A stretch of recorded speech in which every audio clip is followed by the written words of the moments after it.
Snow crunched under the heavy boots of 1,000 hardened warriors, their breath pluming in the freezing dusk. King Henrik of Ironpeak signalled a sudden halt. Down in the ruined valley of Aylesbury, a lone, fragile figure danced through a storm of steel and fangs. It was an Omega. Heavy mist clung to the banks of the River Severn, a thick, freezing shroud that offered little comfort to the returning forces of the Ironpeak clan. King Henrik rode at the vanguard, his massive armoured dire wolf mount, leaving deep craters in the frozen mud. For 3 grueling months, Henrik and his men had waged a relentless campaign against the northern rogue factions. They were exhausted, battered, and eager for the warmth of their hearths. To the left rode Commander Geoffrey, a grizzled veteran whose face bore the scars of 100 territorial disputes, and to the right was Captain Leopold, a tactician whose sharp mind had won them the siege of Fairfax. The hierarchy of their world was rigid, etched into their very DNA. Alphas were the commanders, the kings, the brutal force of nature that protected the packs. Betas were the soldiers, the workers, the backbone of their society. And Omegas. Omegas were cherished, fragile, and fiercely protected. They were the pacifists, the emotional anchors biologically incapable of malice, or so the ancient texts and centuries of history dictated. An Omega on a battlefield was a death sentence. As the army navigated the treacherous pass overlooking the abandoned Harrington estate, a sprawling, crumbling stone manor left to rot after the plague years, a sharp, unmistakable scent cut through the scent of pine and freezing rain. It was a chaotic mix of wet fur ozone and the sour stench of rogue wolves. Henrik raised a single gauntleted hand. Instantly, the marching boots of 1,000 men ceased. The silence was absolute, save for the whistling wind. "Down there, sire," Commander Geoffrey whispered, pointing a thick-scarred finger toward the courtyard of the ruined estate. Henrik narrowed his piercing amber eyes, his enhanced alpha vision cutting through the twilight. What he saw defied every law of nature, every instinct programmed into his predatory mind. In the center of the courtyard, surrounded by the rotting stone walls of the old Harrington keep, stood a single figure. She was small, draped in a tattered ash-colored cloak that whipped wildly in the wind. Circling her were no less than 20 fully shifted rogue wolves, massive feral beasts, driven mad by isolation and hunger. These were the remnants of the Redbone Scavengers, a vicious faction known for tearing apart entire beta patrols. "Is that a child?" Captain Leopold asked, his voice tight with alarm. "A lost beta?" "No." Henrik breathed, his heart hammering against his ribs. The wind shifted, carrying her scent directly to the ridge.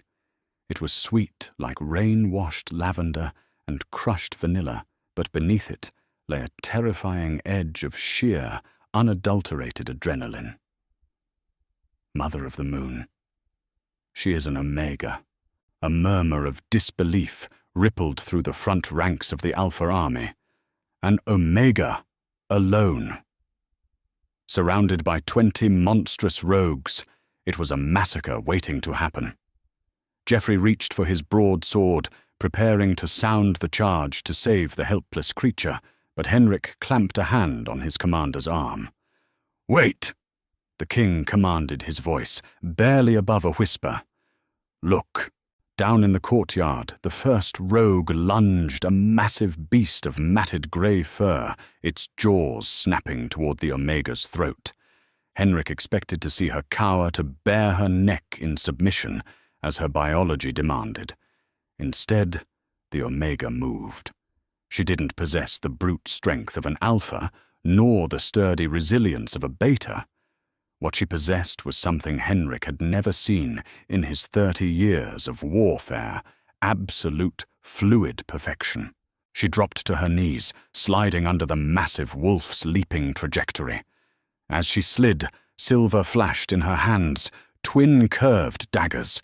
With a precision that made Leopold gasp, she sliced upward, severing the beast's femoral artery, before popping back to her feet in one seamless motion. The rogue crashed into the stone wall, incapacitated instantly. By the gods! Geoffrey muttered, his eyes wide. The remaining 19 wolves roared in fury, attacking in a coordinated swarm. The Alpha King and his army watched in stunned silence, paralyzed by the impossible spectacle. Her footwork, she used the ruined terrain to her advantage, vaulting off shattered pillars and sliding down broken staircases, never allowing more than 2 wolves to engage her at once. Her strategy: she wasn't fighting to kill them all. She was fighting to cripple. She aimed for tendons, eyes, and joints, disabling the massive beasts with terrifying anatomical knowledge. Her aura. Most shocking of all, she wasn't releasing distress pheromones. Omegas in danger typically released a scent that triggered alphas to protect them. Her scent was cold-controlled and distinctly predatory. She was a ghost, a dancer in a macabre ballet. A rogue snapped its jaws inches from her face. She used its momentum, grabbing its thick mane and using it to swing herself onto its back, driving a dagger into its spine before leaping off as it collapsed. "Sire!" Leopold urged, awe mingling with desperation. "She is skilled, but she is tiring. Look at her footing. She's dragging her left leg." Henrik saw it. The sheer physical toll of fighting so many alphas was catching up to her fragile Omega physiology. Her ash cloak was torn, and she was panting heavily, her back now pressed against the heavy oak doors of the estate's ruined cellar. She was cornered. She wasn't trying to escape. She was guarding the door. A massive pitch-black alpha, the leader of the rogues, stepped forward, its lips curled back in a grotesque sneer. It barked an order, and the remaining 12 wolves closed in, preparing to tear her apart simultaneously. Henrik's restraint snapped. His inner wolf roared, an ancient protective instinct overriding his shock. "Iron Peak!" King Henrik's voice boomed across the valley, a sonic wave of alpha command that rattled the very stones of the ruins. "To me, slaughter them all." The descent of the Iron Peak army was like an avalanche of iron and fury. 1,000 heavily armored alphas poured down the valley sides, their war cries echoing off the mountains. King Henrik was at the forefront, leaping from his mount before it even stopped. He crashed into the courtyard like a meteor, his great sword drawn. The rogue wolves, realizing too late that a royal army had descended upon them, panicked. The Black Alpha leader turned to flee, but Commander Geoffrey intercepted him, bringing a massive battle-axe down in a single fatal arc. The battle, if it could be called, that lasted less than 2 minutes. The exhausted, wounded rogues were no match for rested, disciplined Alpha soldiers. The courtyard was quickly secured, the surviving rogues restrained in heavy iron chains. As the dust and snow began to settle, Henrik sheathed his sword. His chest heaved as he turned his attention back to the cellar doors. The Omega was still there. She hadn't lowered her weapons. In fact, she looked even more dangerous now. She stood with her back pressed firmly against the splintered oak, her twin daggers held out in a defensive stance. Her hood had fallen back, revealing a tangled mane of dark, sweat-soaked hair and striking ice-blue eyes that darted frantically between the hundreds of massive men surrounding her. "Hold your positions," Henrik ordered his men, sensing the volatile energy radiating from her. He took a slow, deliberate step forward, raising his hands to show he was no longer a threat. "Peace, little one," Henrik said, keeping his voice low, injecting it with the soothing, rumbling purr that alphas use to calm distressed omegas. "The rogues are dead or captured. You are safe under the protection of the Iron Peak clan. I am King Henrik." The calming purr should have forced her into a state of docile submission. It was a biological imperative, but the Omega's reaction shocked him even more than her fighting skills. She sneered. "Take another step, Alpha, and I will separate your royal hand from your wrist," she hissed. Her voice was raspy, laced with exhaustion, but completely devoid of fear. Geoffrey bristled, stepping forward. "You dare speak to the king in such a—" "Stand down, Geoffrey." Henrik barked, never taking his eyes off her. He analyzed her closely. Her name was Rosalind, he would later learn, though in this moment she was nameless, a beautiful, terrifying anomaly. She was bleeding from a nasty gash on her shoulder, and her hands shook slightly, but her grip on the daggers was white-knuckled. "You fought with the skill of a royal guardsman," Henrik said, gently taking another half-step. "But you are an Omega. How is this possible, and why did you not run? You had ample opportunity to escape into the tree line before they cornered you." Rosalind didn't answer. Instead, she shifted her stance, deliberately blocking the crack in the cellar doors. Henrik's eyes flicked to the doors. His heightened senses finally pushed past the overwhelming sense of the dead rogues and the Omega's strange lavender and adrenaline pheromones. There was another scent coming from behind the heavy oak. It was faint, weak, but it hit Henrik like a physical blow to the stomach. It was the scent of pine needles and old parchment, the distinct genetic scent of his own bloodline. "What is behind that door?" Henrik's voice dropped an octave, the calming purr vanishing, replaced by the dangerous rumble of a demanding king.